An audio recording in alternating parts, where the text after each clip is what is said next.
Hello friends, no more welcomes you all. मैं प्रियंका आज के करंट अफेयर्स डिस्कस करूंगी। So let's start together and grow more with no more. हमारा पहला सवाल है, अमेरिका ने हाल ही में किस देश को आतंकवाद के एक प्रायोजक देश के रूप में नामित किया है? तो इसका जवाब है क्यूबा। और अमेरिका ने हाल ही में क्यूबा को आतंकवाद के एक प्रायोजक देश के रूप में नामित किया है। अमेरिका उन देशों को सूचीबद्ध करता है जो बार बार आतंकवाद के राज्य प्रायोजकों के तहत अंतर्राष्ट्रीय आतंकवाद के कृत्यों के लिए समर्थन प्रदान करते हैं। इस सूची को पहली बार वर्ष 1979 में इराक, लीबिया, सीरिया और दक्षिण यमन के साथ जारी किया गया था। तो वही जो आतंकवाद को मतलब समर्थन प्रदान करते हैं, ऐसे कंट्रीज़ को अमेरिका नॉमिनेट करती है टाइम टू टाइम। और हाल ही में उसने आतंकवाद के एक प्रायोजक देश के रूप में क्यूबा को नॉमिनेट किया है। तो हम अब अगले सवाल की तरफ पढ़ेंगे। हमारा अगला सवाल है, टॉमटॉम ट्रैफिक इंडेक्स के अनुसार 2020 में सबसे ज़्यादा ट्रैफिक वाला शहर निम्न में से कौन सा रहा? टॉमटॉम ट्रैफिक इंडेक्स के अनुसार 2020 में सबसे ज़्यादा ट्रैफिक वाला शहर मॉस्को रहा।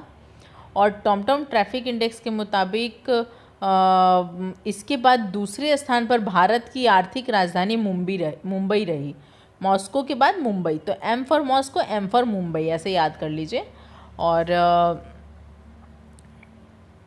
टॉमटॉम ट्रैफिक इंडेक्स ने 57 देशों में 416 शहरों में यह अध्ययन किया है। इसके अलावा शीर्ष 10 में 2 अन्य भारतीय शहर आए हैं, जिसका नाम है बेंगलोर और न्यू दिल्ली। सभी जानते हैं बेंगलोर की ट्रैफिक के बारे में, तो ये कुछ नया नहीं है। तो मुंबई, बेंगलोर एंड न्यू दिल्ली, तो ये आपके क्रमशः 6ठे और 8वें स्थान पर रहे हैं।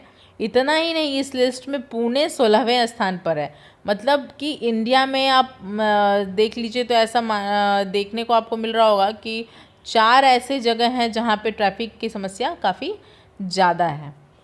तो अब हम नेक्स्ट क्वेश्चन की तरफ चलेंगे। हमारा नेक्स्ट क्वेश्चन है, गुजरात सरकार ने किस नई नीति को लागू करने की घोषणा की है? तो कौन सी वह नई नीति है? हमारे पास ऑप्शंस हैं।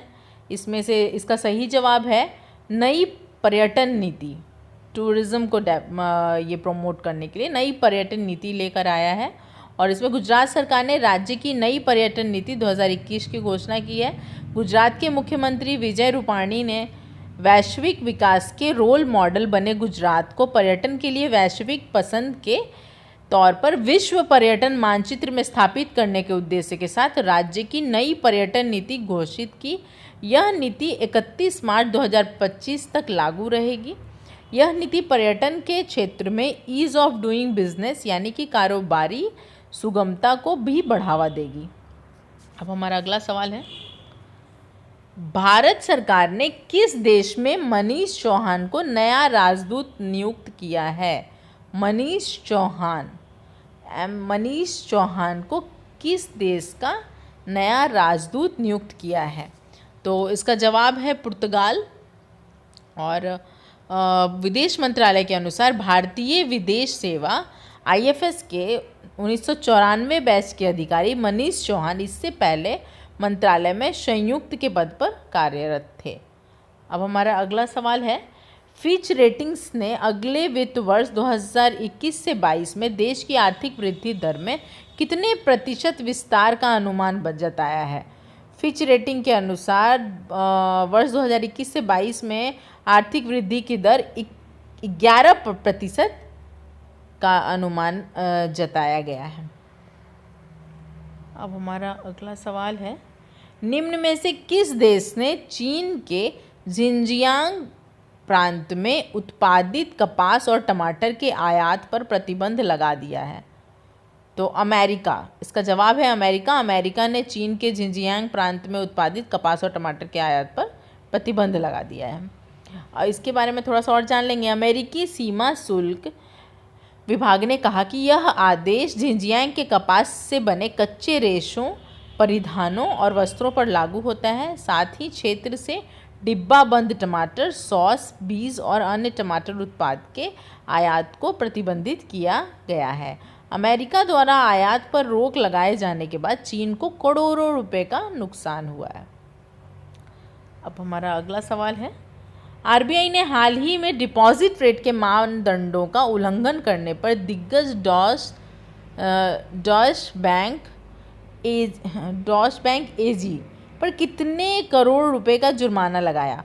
आरबीआई ने हाल ही में डिपॉजिट रेट के मानदंडों पर उल्लंघन करने पर दिग्गज बैंक डॉश बैंक को 2 करोड़ रुपए का जुर्माना लगाया।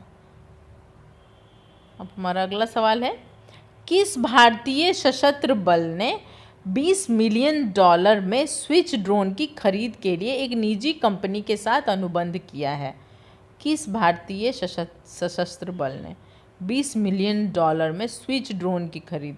तो स्विच ड्रोन है, ड्रोन कैमरा किसको ज़रूरत पड़ेगा ज़्यादा से ज़्यादा, आप समझ लीजिए भारतीय सेना बल ने इसका निजी कंपनी के साथ एक अनुबंध किया है।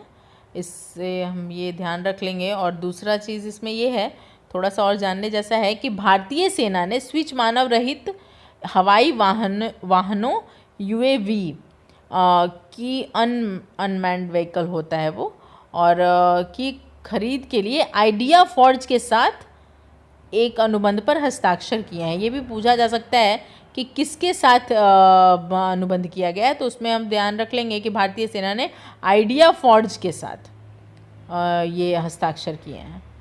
अब हमारा अगला सवाल है, Starstreak air defence system के संदर्भ में भारत ने हाल ही में किस देश के साथ साझेदारी की है? तो स्टार स्ट्रिक्स एयर डिफेंस सिस्टम के संदर्भ में भारत ने हाल ही में यूनाइटेड किंगडम के साथ साझेदारी की है, और भारत और यूनाइटेड किंगडम दोनों सरकारों के समर्थन के साथ यह परियोजना यूके के सशस्त्र बलों सहित विभिन्न ग्राहकों के लिए सिस्टम को निर्यात करेगी। और अगला सवाल है, गूगल ने सुरक्षा चिंताओं के बीच किस देश में पर्सनल लोन एप्लीकेशन को हटा दिया है? सुरक्षा चिंताओं के बीच गूगल ने भारत में पर्सनल लोन एप्लीकेशन को हटा दिया है, और गूगल ने उन ऐप्स को हटा दिया है जो उपयोगकर्ता सुरक्षा नीतियों का उल्लंघन कर रही थी। इससे पहले आरबीआई ने लोगों को अनधिकृत डिजिटल ऋण देने के लिए वाले प्लेटफॉर्म और मोबाइल ऐप्स के बहकावे में नहीं आने की चेतावनी भी दी थी। तो हमारे भारत से ही पर्सनल लोन एप्लीकेशन को हटा दिया गया है, गूगल ने हटाया है इसको। अब हमारा अगला सवाल है, 2 बार महाभियोग से गुजरने वाले पहले अमेरिकी राष्ट्रपति कौन थे या हैं? तो इसका जवाब है डोनाल्ड ट्रंप। अमेरिका के का स्थिति अभी से सभी लोग वाकिफ़ हैं कि अमेरिका में अभी कैसा चल रहा है। जो बाइडेन के राष्ट्रपति चुने जाने के बाद डोनाल्ड ट्रंप ने वहाँ पे काफ़ी रिवोल्ट जैसा माहौल बना दिया था। तो वही कह रहा है कि अमेरिका के हाउस ऑफ रिप्रेजेंटेटिव ने कैपिटल भवन में दंगों के बाद राष्ट्रपति डोनाल्ड ट्रंप पर महाभियोग चलाने के पक्ष में वोट दिया है। महाभियोग के इस दौरे के साथ डोनाल्ड ट्रंप दूसरी बार महाभियोग से गुजरने वाले एकमात्र अमेरिकी राष्ट्रपति बन गए हैं। डोनाल्ड ट्रंप पर दंगों के लिए लोगों को उकसाने का आरोप भी लगाया गया है। अब हमारा अगला सवाल है, कोरोना वायरस के स्रोत की जांच के लिए किस संगठन के वैज्ञानिकों का एक दल चीन गया है?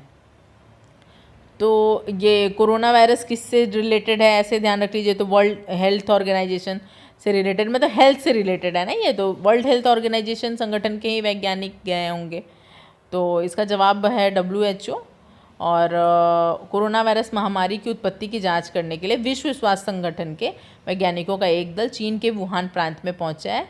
दिसंबर 2019 में यह बीमारी मध्य चीनी शहर से सामने आई थी, जिसके बाद यह पूरी दुनिया में फैल गया है। अब हमारा अगला सवाल है, सेना इन्फेंट्री स्कूल के सहयोग से निम्नलिखित में से किस संगठन ने भारत की पहली स्वदेशी 9 मिलीमीटर मशीन पिस्टल विकसित की है? सेना इन्फेंट्री स्कूल के सहयोग से भारत के किस संगठन ने? तो इसका जवाब है DRDO। हथियार का नाम क्या है ये भी हम देख लेंगे। हथियार का नाम है अस्मी, जिसका अर्थ है गर्व, आत्मसम्मान और कड़ी मेहनत। अब हमारा अगला सवाल है, पहली हवाई टैक्सी सेवा भारत के किन दो जगहों के बीच शुरू की गई है? पहली हवाई टैक्सी भारत के किन 2 स्थानों के बीच में शुरू की गई है? इसका जवाब है चंडीगढ़ और हिसार। अब हमारा अगला सवाल है, पश्चिम अफ्रीका में खोजी गई नारंगी और काले चमगादड़ की नई प्रजाति का नाम क्या है? पश्चिम अफ्रीका की बात कर रहे हैं यहाँ पे, जिस वहाँ पे नारंगी और काले चमगादड़ की नई प्रजाति मिली है, तो उसका नाम क्या है? उसका नाम है मायोटिस निम्बेनेंसिस। मायोटिस निम्बेनेंसिस। अब हमारा अगला सवाल है, प्रधानमंत्री कौशल विकास योजना के कार्यान्वयन की देखरेख कौन सा मंत्रालय करता है? कौशल विकास योजना का कार्यान्वयन कैसा काम चल रहा है, प्रधानमंत्री का ये जो कौशल विकास योजना है, इसका देखरेख कौन सा मंत्रालय करेगा? तो ये इसका जवाब बहुत ही सुलझा हुआ है और इसका जवाब है कौशल विकास और उद्यमिता मंत्रालय। इसमें 2 फुल फॉर्म पूछे जा सकते हैं, PMKVY प्रधानमंत्री कौशल विकास योजना और NSDC national skill development corporation. अब हमारा अगला सवाल है, भारत में महिला उद्यमियों के लिए सामुदायिक अनुभव को बढ़ाने के प्रयास में किस ई-कॉमर्स कंपनी ने नीति आयोग के साथ सहयोग किया है? इसका जवाब है फ्लिपकार्ट। महिला उद्यमियों के लिए सामुदायिक अनुभव को बढ़ावा देने के लिए फ्लिपकार्ट के साथ नीति आयोग का एक ये हुआ है। और अब हमारा अगला सवाल है, डिजिटल एवोल्यूशन स्कोर कार्ड 2020 में भारत का रैंक क्या रहा? डिजिटल एवोल्यूशन स्कोर कार्ड 2020 में भारत का रैंक 4था स्थान रहा। अब हमारा अगला सवाल है, किर्गिस्तान के नए राष्ट्रपति किसे चुना गया? किर्गिस्तान के नए राष्ट्रपति के रूप में सदर ज़ापारोवा को चुना गया है। अब हमारा अगला सवाल है, भारतीय संविधान का कौन सा अनुच्छेद केंद्र सरकार को रक्षा कर्मियों के अधिकारों को संशोधित करने की अनुमति देता है? रक्षा कर्मियों के अधिकारों को संशोधित करने की अनुमति देने वाला कौन सा अनुच्छेद है भारतीय संविधान में? इसका जवाब है अनुच्छेद 33, अनुच्छेद 33। Thanks for watching this video. और अगर आपको वीडियो पसंद आया हो तो लाइक कर दीजिएगा और अपने दोस्तों के साथ शेयर करना बिल्कुल मत भूलिएगा। चैनल्स के इसी तरह के अपडेट्स मैं आपके लिए लेकर आती रहूं और आपको वो सर्वप्रथम मिलता रहे, इसके लिए चैनल को सब्सक्राइब करके बेल आइकन प्रेस कर लीजिए। और अपने सजेशंस कमेंट बॉक्स में ज़रूर दीजिए, आपको ये वीडियो कैसा लग रहा है, आप इसमें और क्या चाहते हैं, ये सब हमें कमेंट बॉक्स में लिख कर बताइए और अच्छे से पढ़ते रहिए। अब हम नेक्स्ट वीडियो के साथ फिर कल मिलेंगे। Till then bye bye.